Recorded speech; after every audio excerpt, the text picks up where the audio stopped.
डूबता हुआ दिखती है। अचानक उसे होश आ जाता है। मालूम होता है कि ये उसका हाथ था और जब उसे होश आया तो उसने अपने आप को फांसी से लटका हुआ पाया। वो तड़पती रही। अपने आप को बचाने के लिए उसने मदद की आवाज भी लगाई पर कोई ना सुन सका और उसने वहीं पर दम तोड़ दिया।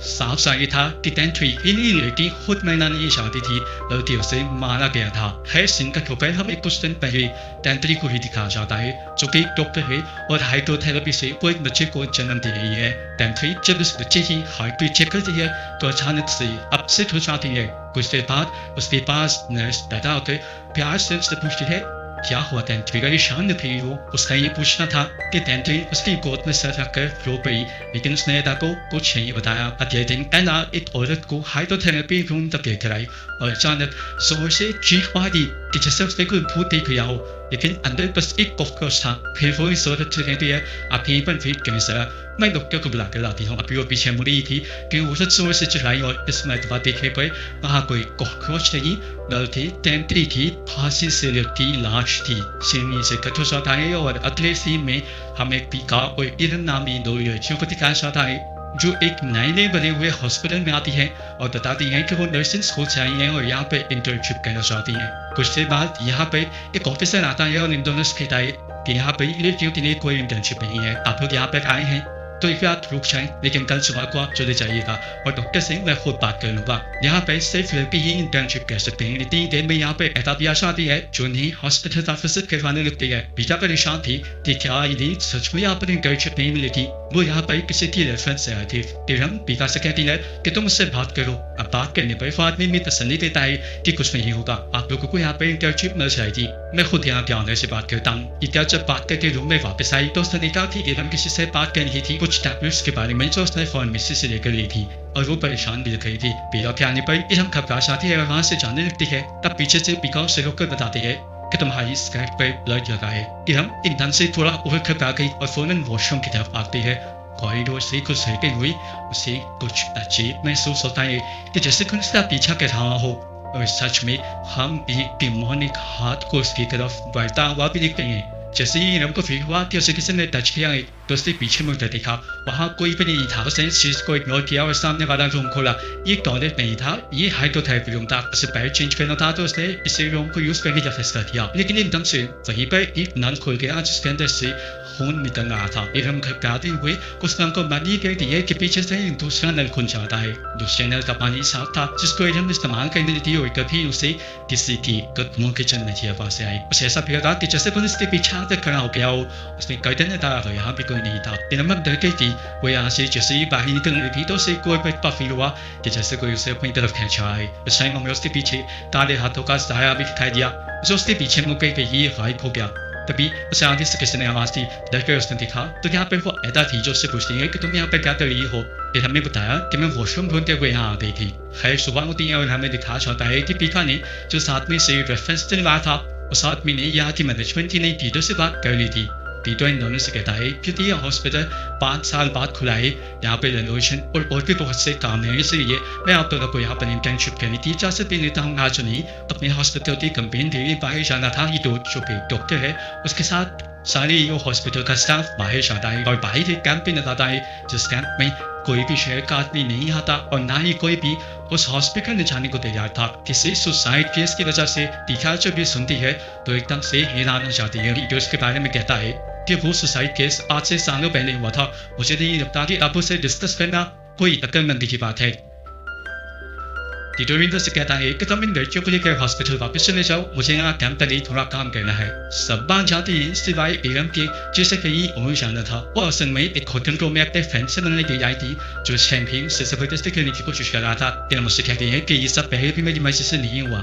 तुमने पहले भी मेरी ट्रिप पे कुछ मिलाया था और कुछ दिन नशे की आदत में हम दोनों करीब आ गए थे और देखो उसका अंजाम। आज मुझे फार्मेसी से टैबलेट करने को ही नहीं है। फिर खतने ढूंढ रहता इरम से कहता है तुम परेशान क्यों होती हो। मैं तो उसके साथ इस जिम्मेदारी में निकले तैयार हूँ। हमको और भी ज्यादा गुस्सा आ जाता है और वो पूछती है क्या हर चीज में तुम्हारी मर्जी चलेगी। मैं इतनी बुरी जिम्मेदारी के लिए अभी तैयार नहीं हूँ। हॉस्पिटल में दिखाया जाता है कि टीटो हाइड्रोथेरेपी रूम को अच्छे से साफ करने का ऑर्डर देता है ताकि उस रूम को किसी और पर्पज के लिए इस्तेमाल किया जा सके। अब अगले सीन में हम इरम को टीटो के साथ दिखते हैं ड्यूटी करते हुए।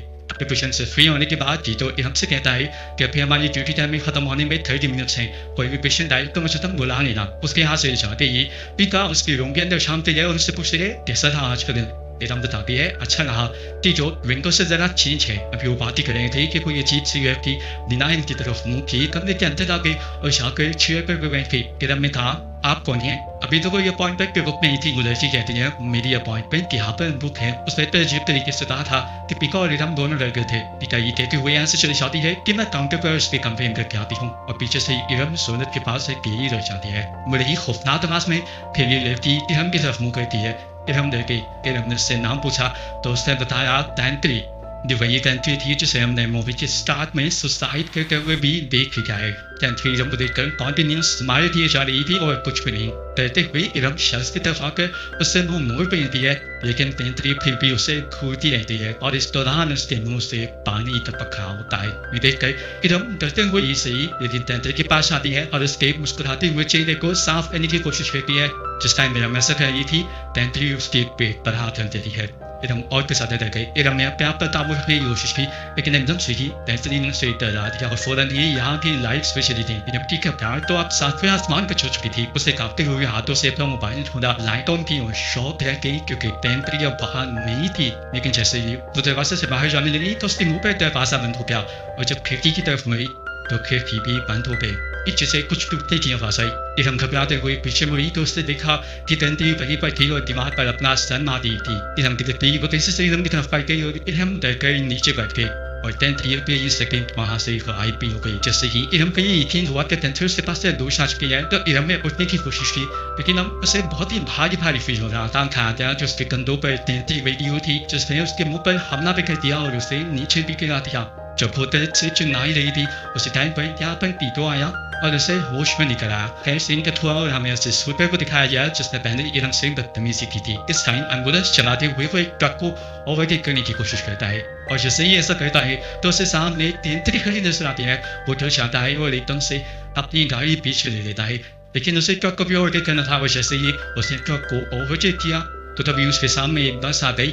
उसे रुकना पड़ा और पीछे से ट्रक एकदम से आकर उसकी वैन के साथ टकरा गया जिसकी वजह से ट्रक में रखे हुए सारे आयरन रोड्स उसकी गाड़ी के साथ साथ उसकी बॉडी में भी स्टैप हो गए और वो वहीं पर मारा गया। और यहाँ से टेंट्री अगले ही सेकेंड को हाई को अगले सीन में हमें इरम को रोता हुआ दिखाया जाता है। बिकॉज से आपके क्वेश्चन है क्या हुआ तो वो बताती है कि कल हीरो ने मेरे साथ बदतमीजी की थी और मैंने दिल में दुआ मांगी थी कि वो मर जाए लेकिन सच में ये सब तो नहीं चाहती थी। क्या वो मेरी वजह से मरा है? यहाँ पर पीका उसे हौसला देती है और कहती है परेशान न तो ये सब तुम्हारी वजह से नहीं हुआ। दूसरी तरफ अब हमें पैदा और एक और को दिखाया जाता है जिन्हें अब टीटो ने हाइड्रोथेरेपी रूम को ठीक करने का ऑर्डर दिया था लेकिन इस रूम को जितना ठीक करते थे वो और खराब होता जाता था। कभी उसके नल टूट जाती थी, कभी वहाँ का जनरेटर काम करना बंद कर देता था तो कभी रात खुद ब खुद से टूट जाती थी। वो आदमी ऐसा से कहता है कि रूम ठीक नहीं हो सकता, बेहतर यही है कि इस रूम को हमेशा के लिए बंद कर दिया जाए। यही फैसला करते हुए ये लोग इस रूम के दरवाजे की जगह एक दीवार बना देते हैं और फारिग होकर जैसे ही ये आदमी बाहर जाने लगता है तो एकदम से वहाँ लाइट चली जाती है। उसे करीब से किसी औरत के चुनने की भी आवाज़ आती है। उसे कहा कि ऐदा होपी वो पहले गया, जनरेटर उसने ऑन किया और ऐदा से कहा कि यहाँ मत फिरो। वैसे ये बात बोली ये थी कि पीछे दीवार पर हमें टेंट्री को उल्टा लटका दिखाया गया और जैसे ही उसने आवाज़ की तरफ मुँह किया तो टेंट्री फौरन ही उसके मुँह के आगे आ गई और उसने अपना डरावना चेहरा दिखा के इस आदमी को भी डरा दिया। अपने आप को बचाने के लिए वो वहाँ से ऐसा था कि उसने मुड़कर पीछे नहीं देखा। हॉस्पिटल के बाहर वो दरख्त के पास आ गया और अब जहाँ पर वो आया था आगे उसके रास्ते में नदी थी जिसे पार करने के लिए वहाँ पर दरख्त का एक तना रखा गया था। डरते हुए जब वो उस पर चढ़कर इस जगह को पार करने की कोशिश करता है तो उसका बैलेंस खराब होने पर वो नीचे गिर जाता है। इसी तरह से लौट कर वो अपनी जान तो बचा लेता है लेकिन जितनी भी मरतबा वो ऊपर आने की कोशिश कर रहा था वो ऊपर नहीं आ पा रहा था क्योंकि नीचे से टेंट्री उसे पानी में खींच रही थी और आखिर वो उसे पानी में खींच रही भी है। सेम खत्ता होता है और अगले सीन में हम दिखते हैं ये आदमी हॉस्पिटल वापस आ गया था। वो ऐदा को ढूंढ रहा था क्योंकि वो ऐदा को कुछ बताना चाहता था।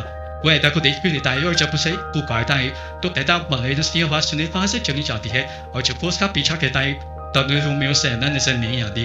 तभी वहाँ पे उसका पाँव स्लिप होकर वो नीचे गिर जाता है और यही बड़ी खास खाते वाली मशीन ऑन होकर उसके ऊपर गिर जाती है। और तब तक चलती रहती है जब तक वो आदमी मर नहीं जाता। देखने को मिला कि इस मशीन को टेंथनी ने ही कंट्रोल किया हुआ था और असल में इस आदमी को टेंथनी नहीं मारा। अगले सीन में हम पीका और ईरम दोनों को सोते हुए दिखते हैं। यहाँ पर पीका को सोते हुए झटके लगने लग जाती हैं और थोड़ी देर बाद जब वो होश में आती है तो दिखती है कि ईरम को भी झटके लग गए थे। वो ईरम को होश में निकल आती है और ईरम उसे बताती है, तुम्हें याद है उस दिन वो लड़की जो डेंटल चेयर पर आके बैठी थी, इस टाइम वही लड़की पहले तुम्हारे ऊपर थी और जब मैंने तुम्हें देखा और छिपाने की कोशिश की तो वो मेरे ऊपर आ गई। निस्सा बातें बताते हुए ईरम बहुत ज्यादा घबराई हुई थी। वो बताती है उसके लंबी सी जुबान थी जिससे वो मुझे चाह रही थी और वो मेरे बालों के साथ बिखेर रही थी। वो कोई इंसान नहीं है पीका। अभी ये लोग घबराए हुए थे कि अचानक कोई इनकी दरवाजे पर नॉक करता है और इन्हें बताया जाता है कि इनके हॉस्पिटल में एक और मौत हो गई है, जैसे अभी कुछ देर पहले ही हमने देखा है। अगली सुबह पीका एदा के रूम की तरफ जाती है क्योंकि एदा के हस्बैंड की डेथ हुई थी। वो एदा के साथ अफसोस करना चाहती थी। उसने देखा कि एदा के रूम में इस टाइम विंगो था जो उसे सच बताने को कह रहा था और साथ में ये भी कह रहा था कि अगर तुमने मुझे सच न बताया तो मैं तुम्हारी हिफाजत की कोई गारंटी नहीं ले सकता। पर इतनी देर में वहाँ पीका के आने से विंगो गुस्सा होकर वहाँ से चला गया। रात होने पर पीका दिखती है कि ईरम बहुत ज्यादा परेशान होकर लॉन में बैठी हुई थी। वो रो रही थी। पीका उसके पास जाती है और उससे पूछती है, आखिर तुम्हें क्या हुआ है? ईरम कुछ बताने नहीं चाहती थी तो पीका ने उससे कहा, अगर तुम मुझे बताओ कि नहीं तो मैं तुम्हारी मस्ती कैसे उतरूंगी। उसका ये कहना था कि ईरम फूट फूट कर रोने लगी और उससे बताती है कि उसके दोस्त के साथ साथ यहाँ क्लिनिक में भी कई मरतबा उसके साथ ज्यादती हुई है। पीका ने उससे सवाल किया कि हॉस्पिटल में कौन था। इससे पहले कि वो कोई जवाब दे पाती पीका का फोन बज उठता है। सीन कट होकर हमें दिखाया जाता है कि ईरम के दोस्त की बाइक को टाइमली रोक लेती है। वो उससे लिफ्ट मांगती है और एक खूबसूरत लड़की को देखते हुए वो लड़का भी लिफ्ट करने के लिए तैयार हो जाता है और उससे पूछता है, कहाँ है तुम्हारा घर। वो उसे घर की डायरेक्शन दिखाती है और उसके पीछे बैठ जाती है। इस टाइम पेंथी उसे एक ऐसा एलुमिनियम दिखाती है कि जैसे कोई ब्रिज पर वो उसकी कमर को पीछे से पकड़ लेती है और वो लड़का इस सांस में बाइक पे तेज कर जीता है और वो पहाड़ से नीचे गिर जाता है क्योंकि असल में यहाँ पे कोई भी ब्रिज नहीं था। पीका को भी जो कॉल आई थी वो इस एक्सीडेंट के बारे में आई थी, इसीलिए वो फौरन ईरम को लेकर निकल जाती है। जब वो भी उस हॉस्पिटल में जाते हैं तो देखते हैं कि उस लड़की की मॉम बहुत ज्यादा रो रही थी। ईरम जब बहुत ज्यादा इमोशनल हो चुकी थी वो फिर अपने हॉस्टल में वापस आती है, जल्दी जल्दी अपना सामान पैक करती है और यहाँ से जाने लगती है। पीका जब उससे सवाल करती है कि तुम ट्रेनिंग क्यों छोड़ी, वो ईरम कहती है मैं ट्रेनिंग कर हुई क्यों जब मैंने जाकर दिमाग का ख्याल ही रखा है। वैसे भी वो कौन सा मुझसे कोई बात पूछता है, वो मुझ पर फोर्स करता है और उसने मुझे ट्रेन किया है साथ जबरदस्ती की और उसके बाद जब मैं प्रेगनेंट हो गई तब उसने मुझे अबॉर्शन करने के लिए फोर्स किया। ये सुनकर पीका शौक रह गई थी। इतनी बड़ी बातें तो ईरम ने उसे बताई नहीं थी। इससे पहले कि पीका उससे कह पाती ईरम उससे कहती है कि तुम तो एक फरिश्ता हो, तुम्हें तो जैसे कुछ पता ही नहीं। ये बात सुनकर पीका उससे कहती है, ऐसा नहीं है, रिमस ने मेरे साथ दोस्ती करने की भी कोशिश की थी और जब उसने जबरदस्ती की मेरे साथ कि मैं उसके रूम में जाऊंगा मैंने उसे छोड़ दिया था और इसी वजह से हम दोनों का ब्रेकअप भी हुआ था। ये बातें सुनकर ईरम को पता नहीं क्या होता है। उसकी आंखें किसी शैतान की आंखों में बता जाती हैं और वो एक भूत जैसे करना चाहती है। वो जोर से चिल्लाती है और उसके बाद बेहोश हो जाती है। सुबह होने पर पीका को पता चलता है कि ईरम अपना रेसिग्नेशन लेटर दे चुकी है। वो टीचर से जाकर बात करती है तो टीचर से कहता है, हाँ मैंने उसका रेसिग्नेशन एक्सेप्ट कर लिया है क्योंकि अगर कोई यहाँ पर काम करना नहीं चाहता तो मैं उसके साथ जबरदस्ती नहीं करूँगा। अब पीका उससे इस हॉस्पिटल के ऑनर के बारे में सवाल करती है जो आज तक यहाँ पर आया ही नहीं था। तो पीको मुस्कुराते हुए उससे कहता है, असल में यहाँ का ऑनर ने खुद हूँ, मैंने अपना नाम और पहचान इसलिए छुपाई हुई है क्योंकि मैं अपने स्टाफ को ऑब्जर्व करना चाहता हूँ। पिछले मरतबा भी ये क्लिनिक बंद हो गया था इसलिए मैं नहीं चाहता कि आपकी बात कोई गलती हो। पीका जब उससे हॉस्पिटल के बंद होने के बारे में बात करती है तो वो उसकी बात काट कर चला जाता है। लेकिन आप पीका को की बात जानी थी कि आखिर ये हॉस्पिटल बंद कैसे हुआ और यहाँ पर ये सब कुछ हो रहा है वो क्यों हो रहा है। सर्च करते हुए उसे पता चलता है कि यहाँ पर टेंथी नाम की डॉक्टर ने सुसाइड की थी। वो टेंथी के ऊपर वो सर्च करती है तो टेंथी के साथ उसे विंगो की पिक्चर नजर आती है और उसी टाइम उसे विंगो कंप्यूटर लैब भी बाहर खड़ा दिखाई देता है जिसकी वजह से वो डर जाती है और वहाँ से चली जाती है। वो अब विंगो की इन्वेस्टिगेशन करना स्टार्ट कर चुकी थी। अगले दिन जब विंगो हॉस्पिटल से जाता है किसी काम से तो वो उसका पैचअप करती है जहाँ पर न्यूज पेपर की छोटी छोटी कटिंग्स थी जिसमें लंबा क्लिनिक में एक गायनेकोलॉजिस्ट की डेथ की रिपोर्ट थी। इसके बाद वो उसके बैग से एक एल्बम निकालती है जिसके अंदर पिक्चर्स लगी थी पर फिर लड़कियों के बाल थे और उनके ऊपर लड़कियों का नाम भी लिखा हुआ था और इस एल्बम में ईरम की भी बात है। इतनी देर में यहाँ पर विंगो भी आ जाता है और पीका डरकर छुप जाती है। विंगो आते ही अपना बैग चेक करता है तो यहाँ पे उसे एल्बम नहीं मिलता और वो घबरा जाता है। विंगो जब उस एल्बम को ढूंढने के लिए बाहर जाता है तो पीका भी बाहर भाग जाती है। घबराई हुई वो टीटो से टकरा जाती है और टीटो से पूछता है क्यों इस तरह भाग गई हो तो वो बताती है कि मेरे हाथ में विंगो के खिलाफ कुछ सबूत है। मुझे लगता है कि टेंथी के मरने के पीछे और कोई नहीं बल्कि विंगो है और हो सकता है कि ईरम के साथ कुछ ज्यादती करने वाला विंगो ही हो। ये बात सुनते हुए टीटो उसे शहर से दूर ले जाता है और उसे बताता है कि टेंथी की मौजूदगी वो आज भी फील कर सकता है। उसे बताता है कि टेंथी इसी हॉस्पिटल में गायनोकोलॉजिस्ट थी, लेकिन फिर मैंने देखा तो उसे सुसाइड की थी। इस हॉस्पिटल के बारे में बहुत बातें बनी और आखिर इस हॉस्पिटल को बंद कर दिया गया। लेकिन मैं कहूँगा कि टेंथी बहुत अच्छी थी। ये सच्चाई बताने के बाद टीका घर वापस आ जाती है। कुछ आदमियों से कच्ची भाप आता है जिसमें वो देखती है कि टेंथी ने ऐसा की गोद में सर रखा हुआ था और वो रो रही थी, लेकिन अगली सीन में टेंथी एक कबर के पास थी। वो तेजी से कबर खोद रही थी अपने हाथों से, और जैसे ही इरम उसके अंदर दिखती है तो टेंथी इरम को पकड़कर कबर के अंदर खींच लेती है। और यही से सीन कट होकर पीका को होश आ जाता है और उसे रियलाइज होता है कि उसका बस हाथ था। होश आने पर उसने देखा कि इरम जो अपने यही पर थी वो भी अपने बाइक पर नहीं थी। इरम को ढूंढते हुए वो बाहर चली जाती है और फौरन से टीटो को भी कॉल कर देती है कि इरम हॉस्पिटल में नहीं है। आज उसे हाइड्रोथेरेपी रूम के बाहर सिलेंडर की स्थान टूटा हुआ नजर आता, जिसके नीचे लैडर भी रखी हुई थी। वो इस लैडर को रखकर इसके ऊपर चढ़ती है तो देखती है कि अंदर इरम थी और वो भी बहुत ही डरावनी हालत में। उसे किसी ने प्रोसेस किया हुआ था कि उसके ऊपर किसी बुरे भूत ने कब्जा किया हुआ था। वो इस टाइम पानी में लेटी हुई थी और वो जल्दी से पीका को पकड़कर इसी पानी में डुबाने लग जाती है। वो कई मरतबा पीका को ऊपर लेकर जाती है और वापस नीचे लेकर आती है। बार उसको सर पानी में डुबाती है। याद रख के पीका महीने की करीब भी होती है तो वो जब अपना सर बाहर निकालती है तो देखती है कि हम पागल नहीं थी और अब ये रूम पहले से काफी बेहतर हालत में था। वो इस रूम के बाहर जाती है तो उसे एक टीटो दिखाई देता है जो एक ग्लास के अंदर कोई खास चीज बुला रहा था, और तभी वहां पर टेंथी आई। टीटो में वो ग्लास टेंथी को पिला दिया, जिसके बाद टेंथी बेहोशी की हालत में चली गई। और ऐसी हालत में टीटो ने उसका फायदा उठाया और जब वो होश में आने लगी तो उसने टेंथी को धमकी दी कि अगर तुमने मेरे बारे में किसी को भी कुछ भी बताया तो मैं तुम्हारे साथ साथ तुम्हारी फैमिली को भी मार दूंगा। थोड़ी देर बाद दिखाया जाता है ये टेंथी किसी को कॉल करके सब कुछ बताने की कोशिश कर रही थी तो टीटो उसे सर से खींचता हुआ हाइड्रोथेरेपी रूम के अंदर गया। उसने कहा कि मैंने मना किया था ना कि तुम किसी को इस बारे में नहीं बताओगी, अब इसकी सजा भुगतो।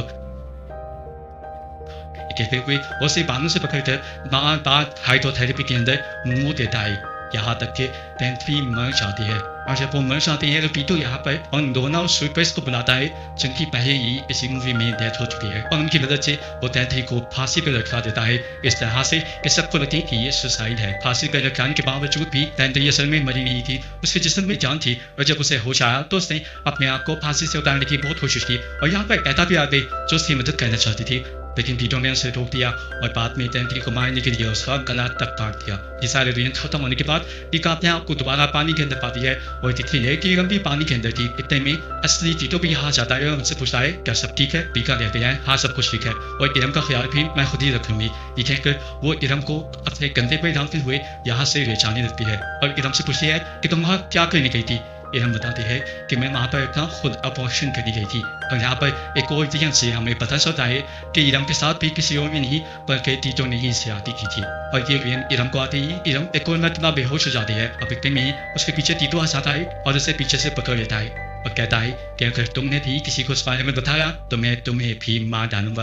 ये कहते ही वो उसके साथ जबरदस्ती करने लगा था। पीका जब अपने आप को बचाने की कोशिश करती है तो वो एक पेन लेकर उसके हाथ में स्टैब कर देता है। पीका जब दर्द से चिल्लाती है तो वो उसके साथ जबरदस्ती करता है कि तुम रोना बंद करो। इससे पहले कि वो कुछ और कर पाता पीछे से रिंगो आकर एक बड़ा सा इंजेक्शन टीटो की गर्दन में लगा देता है, यहाँ तक कि टीटो बेहोश हो जाता है। यहाँ पर रिंगो पीका से माफी मांगता है और उससे कहता है कुछ नहीं होगा। उसे बताता है कि हाँ मैं ही टेंथी का फियांसे था, इसलिए उस दिन तो मैं पिक्चर्स में मैं उसके साथ दिखा टेंथी जब मरी तब वो प्रेग्नेंट थी, लेकिन मैं उस बच्चे का डैड नहीं था। मुझे ये भी पता था कि टेंथी के साथ जो कुछ हुआ वो उसे क्लिनिक पे हुआ, लेकिन मैं पुलिस को इसलिए नहीं बता सका क्योंकि मैं जानता था कि टीटो बहुत ज्यादा होशियार है, इस वजह से मैं खुद भी मुश्किल में आ जाऊंगा। लेकिन सब के बावजूद भी मैं टेंथी को अपनाना चाहता था। लेकिन अगले दिन मुझे टेंथी की हॉस्पिटल में लटकी हुई लाश मिली। पीका उसे बताती है कि टेंथी अभी भी इसी हॉस्पिटल में है और वो सबको हॉन्ट कर रही है, सबको डरा रही है और अपना बच्चा भी दे रही है। और इन सारी चीजों को खत्म करने के लिए मुझे लगता है कि हमें उस रूम को खत्म करना होगा। अब ये लोग बातें ही करने थे कि इतने में पीछे से टीटो को होश आ गया और उसने उठकर रिंगो को अपने पास मौजूद एक चाकू से स्टैब कर दिया। और ऐसा करते हुए टीटो बहुत ही बेशर्मी से बोलता है कि हाँ टेंथी मेरी ही बच्ची की मां बनने वाली थी। पीका डरते हुए यहाँ से इरम को ले जाती है जबकि टीटो यहाँ पर बैठकर सिगरेट चलाकर पीने लग जाता है। और उसके फ्लैशबैक से हमें पता चलता है कि वो ऐसा इसलिए हुआ था क्योंकि उसकी डैड ऐसी थी। उसके डैड उसकी मॉम के साथ हमेशा ज्यादती करते थे और वो रोज ऐसा होते दिखता था। ऐसे ही वक्त गुजरता रहा और वो बड़ा हो गया।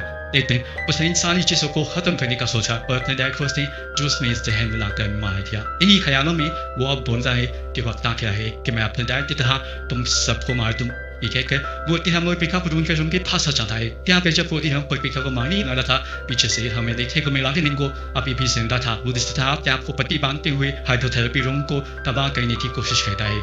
जबकि यहाँ पर टीटो अब इन दोनों लड़कियों को मारने ही वाला था। इससे पहले टीटो ऐसा कर पाता यहाँ बनाता आकर एक नाइफ उसकी चेस्ट में स्टैब कर देती है और कहती है बस बहुत हो गया तुम्हारा ठीक। तो उसके बाद अब बेटा इरम के पास आती है और उससे पूछती है क्या तुम ठीक हो। एदा उससे पूछती है कि क्या आप टेंथरी को जानती हैं। एदा शौक मिलना चाहती है और हाँ में जवाब देती है। अब इरम आगे होकर एदा की नाक से नाक मिलाती है और एदा को याद आता है यह सब सिर्फ टेंथरी ही कहती थी और इस टाइम रिवीज हुआ कि इरम के अंदर कोई नहीं बल्कि टेंथरी ही थी। एदा ने रोते हुए से कहा मैं तुम्हें आज भी मिस करती हूँ। तभी उसने कहा इता के पीछे से टीटू ने आकर एदा के ऊपर हमला कर दिया, जिसके बाद अब वो पीका को मारने के लिए उसकी तरफ बढ़ा।